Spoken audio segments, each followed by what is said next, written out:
सांसद तनुज पुनिया नवाबगंज अंबेडकर जी की प्रतिमा देखने पहुंचे। कानून व्यवस्था पर उठाए सवाल। नवाबगंज के ग्राम गंगापुर, जहां पर संविधान निर्माता बाबा साहब भीमराव अंबेडकर जी की प्रतिमा को असामाजिक तत्वों द्वारा क्षति पहुंचाई गई थी, वहां पर बड़ी संख्या में ग्रामवासियों ने सांसद जी से मुलाकात करी और घटना के बारे में पूरी जानकारी दी। ग्राम में प्रशासनिक अधिकारी भी मौजूद थे। उनसे भी सांसद जी ने वार्ता कर स्थिति के बारे में जानकारी ली और कहा कि जो भी दोषी है उनके खिलाफ कड़ी से कड़ी कार्रवाई होनी चाहिए।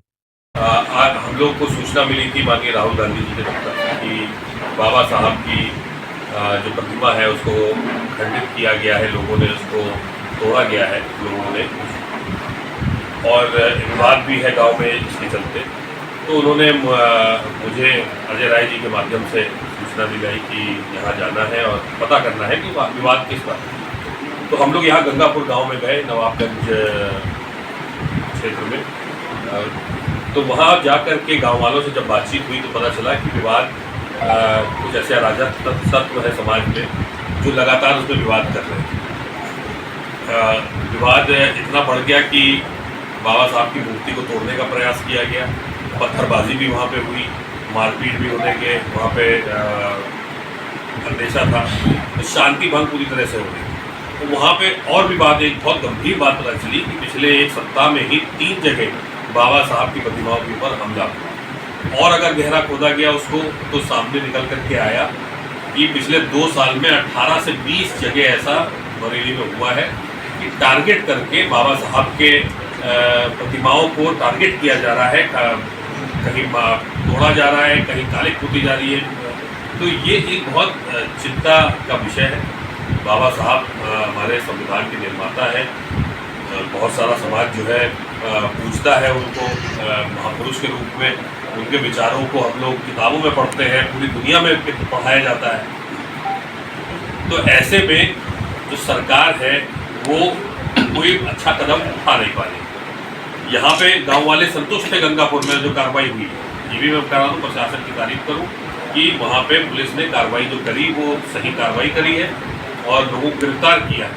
लेकिन ये छोटी एक बात, एक घटना की बात नहीं है, ये पूरे ट्रेंड की बात है जो पूरे देश में, खासतौर से उत्तर प्रदेश और विशेषकर बरेली में जो टारगेट किया जा रहा है बाबा साहब के को मानने वाले लोगों को और बाबा साहब की विचारधारा को। तो ये क्यों किया जा रहा है? तो ये जो विचारधारा है जिसमें भारतीय जनता पार्टी विशेषकर बाबा साहब को दबाना चाहती है, एक तरफ मंचों से उनके गुणगान करती है और दूसरी तरफ पीछे से हमला करके और उनकी पूरी विचारधारा को नष्ट कर देना चाहती है। और ये आज ही से नहीं बल्कि सन 47 से जब से उनको संविधान बनाने का मौका दिया गया तब से बाबा साहब के पीछे है। चाहे उनकी शव यात्रा निकालने का काम हो, संविधान की प्रतियां चौराहों में जलाने का काम हो, या अभी पिछले सेशन में ही हमारे गृह मंत्री जी के द्वारा राज्यसभा में भाषण के दौरान बाबा साहब को अपमानित करने का काम। जगह जगह हमले करवाए जा रहे हैं, बाबा साहब की विचारधारा को नष्ट करने का काम किया जा रहा है। तो ये निंदनीय है। और विशेषकर उत्तर प्रदेश में जो कानून का डर अपराधियों के मन में होना चाहिए था कि अगर हम गलत काम करेंगे या ऐसी मूर्ति को बाबा साहब के खिलाफ काम करेंगे तो कड़ी कार्रवाई हम पे होगी और तुरंत कार्रवाई होगी। ये डर जो है उनके मन से समाप्त हो चुका है, खत्म हो चुका है। उनको पता है कि अगर कल के दिन कार्रवाई भी हुई और भारतीय जनता पार्टी का झंडा उठा करके हम रोड पे निकल गए तो व्हाइट वॉश हो जाएगा, सारी धाराएं, सारे FIR सब गायब हो जाएगी।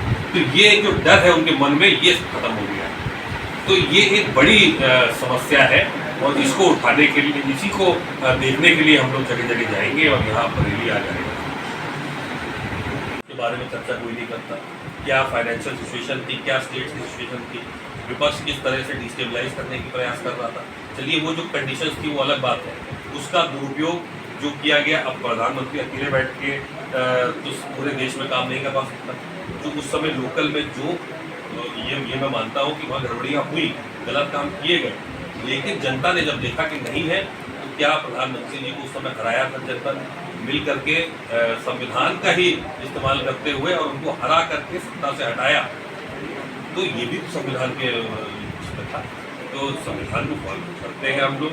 और संविधान में अब मान लीजिए जैसे संविधान की आप बात करते हैं, संविधान में आरक्षण की बात लिखी नहीं हुई थी, केवल लोकसभा विधानसभा की बात थी। लेकिन जब सुप्रीम कोर्ट ने कहा कि संविधान के बाद आप आरक्षण नहीं दे सकते नौकरी में और शिक्षा में, तो पहला संशोधन सन 51 में ही किया गया कि नहीं, हम संविधान की भावना ये थी कि हम आरक्षण शैक्षिक संस्थानों में और नौकरी में SC ST OBC को देना चाहते हैं, तो पहला संशोधन ला करके वो किया।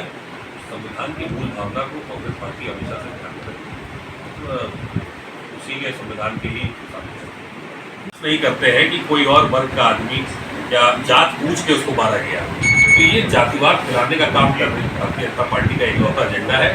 समाज में बंटवारा करो और अपना वोट बैंक मजबूत कर दो। तो ये सिर्फ राजनीति की